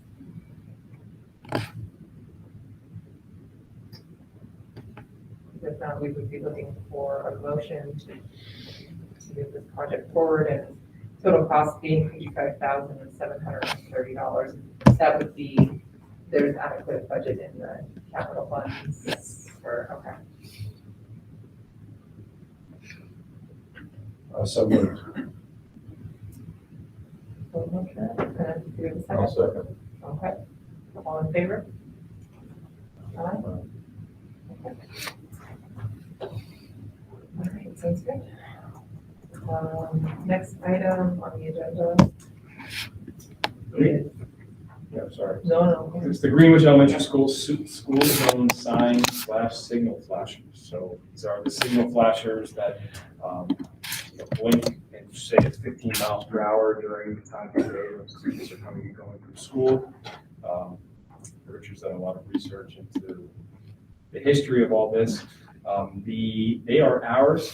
All the cost is ours. There are some places where local municipalities get involved in sharing some of that. Ours has not, and was pretty adamant about not a few years ago. We didn't go back to them now. It was addressed 2 years ago. It was addressed 2 years ago when we tried to get the time changed. Yeah. And I found this out. But it was 2000, School issue. 2002. It's crazy. The original, yeah. The Greenwich Township would not take responsibility for these. That was going to be on us, which is generally not typical dealing with the state. And then Department of Transportation. we need to get the times adjusted, so that requires some communication to the state, municipality, et cetera. So then it was kind of reaffirmed that this is the school district's thing and not ours. And again, it's ultimately our responsibility. Sometimes municipalities get involved. So these units are about 20 years old. The northbound flasher on 737 continually loses time, probably about an hour a month through that. So just to upgrade the current, what we have is about $12,500. If we would upgrade to a web, I'm not saying web-based, but a Bluetooth unit, all brand new, that is, and then they offer a 5 and a 10-year plan. For the 5-year plan, $15,447.20. For a 10-year plan, $16,847.20. And I called to confirm it, just didn't make, for double the time, it's $1,000, roughly $1,000 more.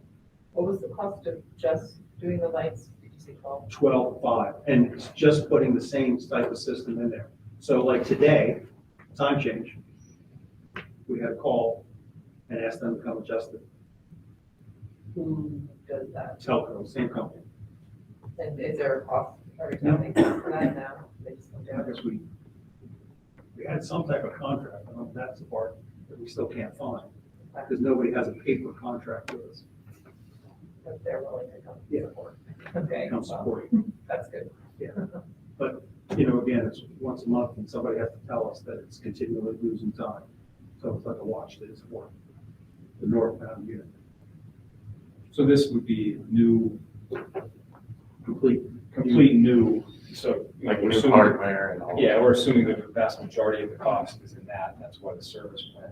I thought there was information on the prior meeting. If we go with the 12.5 repair, just to replace, would those be expected to last another 20 years like the ones we have now, or what's Yeah. the Most likely. useful life of that? So compare that to the 15 with the other device. I mean, how long is that expected to last? Probably about the same. Again, Is it's, the but, maintenance different as far as? well, the thing, we have total control over the settings of them. We could just go change the time. So we have early dismissal, we have, you know, delayed opening. We can all do all those When you adjustments. think about those events at Greenwich, they're only 3 a year, but where everybody parks on the other side of the street because it's the parking lot's full. It doesn't happen often, but it happens. And it would give us the ability, you know, whoever, the principal or somebody to change it. So it would just give us that flexibility. You know, for the difference in cost, it seems like getting that control over it makes a lot of sense because then just, you never know what type of event is happening.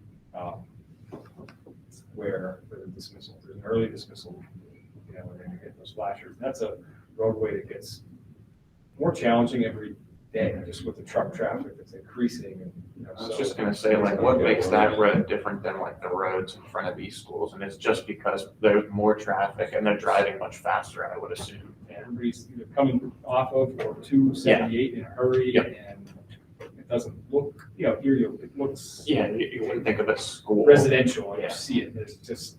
It's literally the same road. What's that? It's the same road. Yep. This is the same road. All the way in. Yeah, that's a good point. It's just the trucks get off at the bypass and don't come. Yeah. Yeah. Is this, so the 5 and 10 year service plan, so that covers like if a bulb blows out on this, these LEDs, they go out, they come out, replace all that. Whereas with the current system, I mean, I know they've kind of graciously been doing it for nothing, but at some point they're gonna say enough is enough. Yeah. You know, we haven't got to that point, obviously. But I mean, if there's no contract, nobody can find a contract, they can just all of a sudden say, Yeah, here's your bill. we can't find the contract, but they know we started service with them in 2002. They can go back to it. So we're pretty much at a 10-year already now. with them. 22, yeah. Yeah. I mean, is it literally just a blinking yellow lights and a timer switch? Pretty much. Yeah, I would say yes. Yeah. Is there any urgency to this right now? No, just bringing it up because recently we had more reports that it's losing time faster and faster. What happens after the 10 years? So would then there be the additional, like, well, probably in 10 years more cost, but $16,000 again? Or would it just be a service plan? Because I assume this cost is because it's the equipment as well as. Just because the difference has to be most year, but I don't know if they would break that down for us. Sure, just so we can see. Just so we know, like, the ongoing costs. Yeah, and assume the increase would have a small one. Now, if we spend all this on there, and this is more of a question for you, Christian, how can we get the state police more involved in setting up at that school? Because Actually enforce it. when these are on, people still fly through 30, 40, 50 miles an hour. Just think of the difference between what you experience there when they're on versus what you experience outside of Brandywine Elementary when they're on. Everybody's going to Brandywine at 20 miles an hour. That's because there's often state police there. They haven't been there in a while, but there for a while, they were there almost every day. Fleetwood every actually day. sits there more than the state police do. They have a contract with Fleetwood. Well, it's Fleetwood, but I've seen the stadies there more Yeah. often than not now. We can ask. You know, that's Hamburg, you're lucky if they have one officer assigned a shift. Yeah, they're just in a tough spot, I think, Square with miles. staffing. I mean, that's another thing, just, again, it's only a proposal, but I don't know if you saw in the governor's proposed budget, don't quote me, but it was like 300 additional state troopers around the state, because of the short staff barracks that we have. So, we can always call and ask, and, you know, if we call and ask them to come out and sit there specifically for that a couple of times, they'll do it. You know, it's just, the regularity is gonna be limited. If we call and ask them to come out a couple times, sometimes that's all it takes. And even if it is sporadic, but Yeah. just that people start to know, oh, there's a chance. Yeah. Like, Yeah. because, Because if you see the car pulled over once or twice, you're gonna be like, yeah, because they do. They You know, fly through there. because it's pretty, especially when you have parents crossing from the church over to the school, you know. Yeah, there would definitely be benefit for seeing what we could do there with that relationship. I'd be interested in seeing the feasibility study as far as big picture, what it says about Greenwich, because, I mean, the light is just one thing. My sense from my visit of the schools is Greenwich needs a lot of other work to it. And ultimately, we might be facing bigger questions as what we're going to do with that and how we're going to configure our schools, so.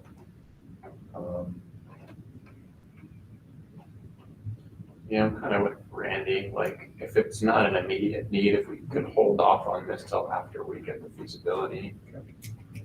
Yeah, and again, it's not an immediate one, but it's also one that we should, keep an eye on, because This year it's become more problematic with it. Yeah. Let's say losing time.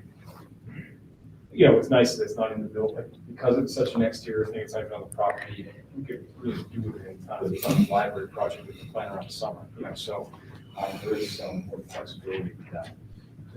I forget the circumstances now, but years ago, we had an issue with having to, I think, repair or do something with those signs.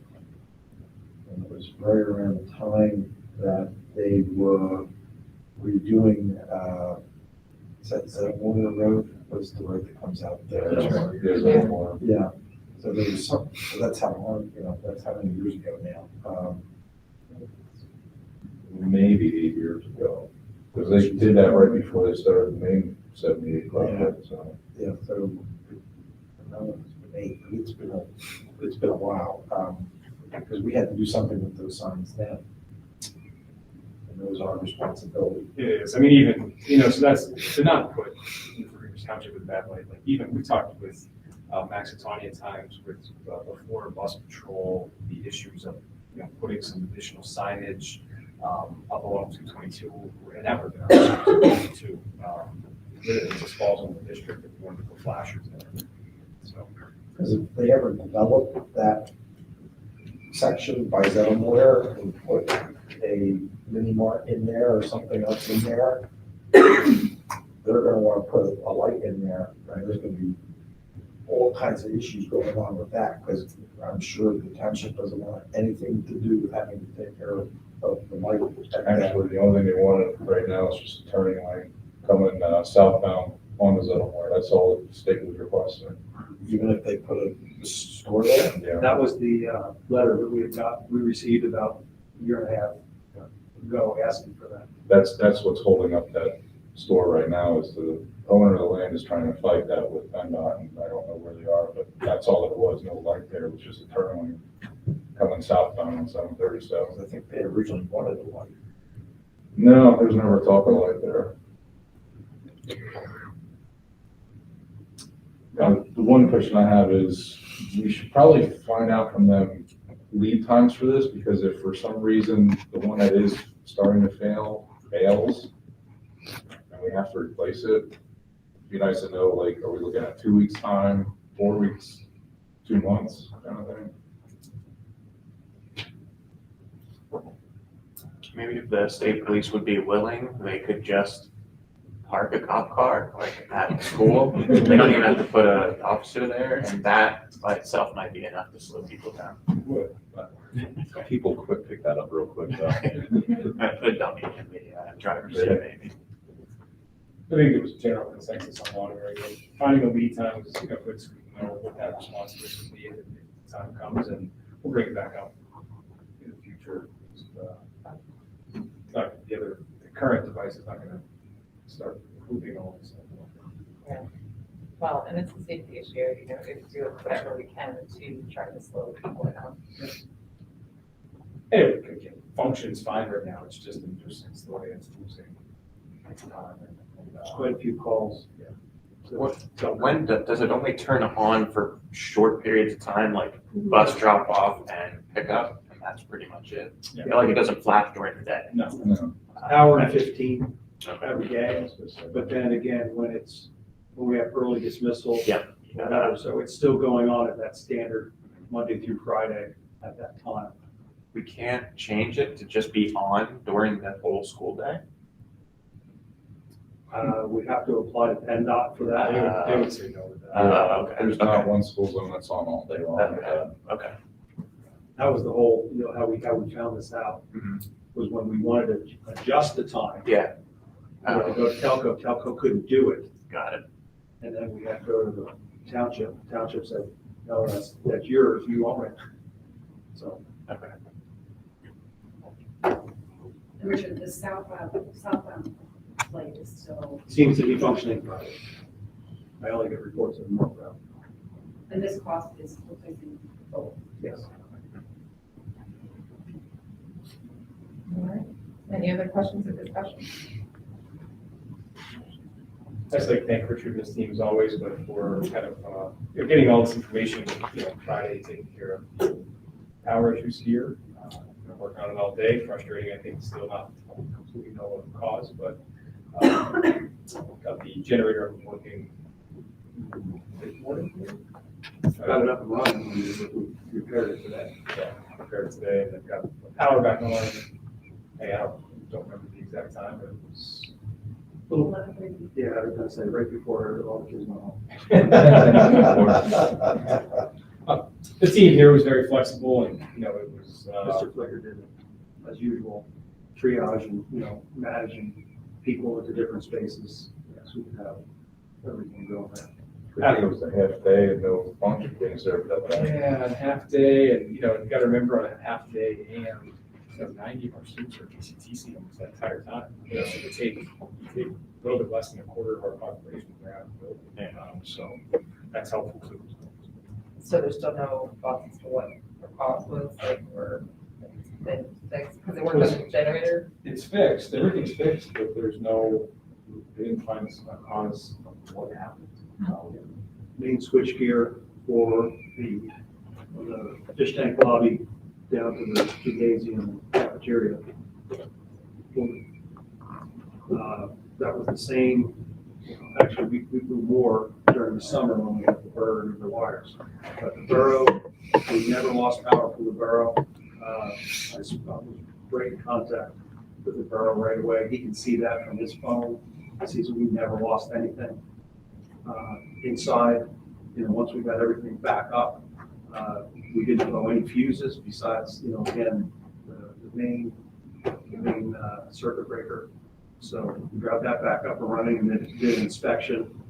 Just, you know, again, everybody just thinks, has no idea, you know, the magic wand to work. The fact that it's that end of the building, you know, is to the detriment if you think of the cafeteria, but this end it takes out, could take out more tech stuff. Cause other problems for not just the building. So, you know, We have two feed lines that come into this building in two separate areas, which is a little unique as well. everybody managed, and your team did a great job, so.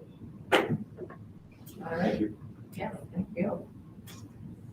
Any other items from the committee? It's all that's on the agenda right now. Anything else? Like, I'll thank Scott for coming in and doing a great job. Yes, thank you. Appreciate it. Thanks. All right, then we'll look for a motion to adjourn. So moved. All in favor? Aye. Aye. All right, have a great night, everybody.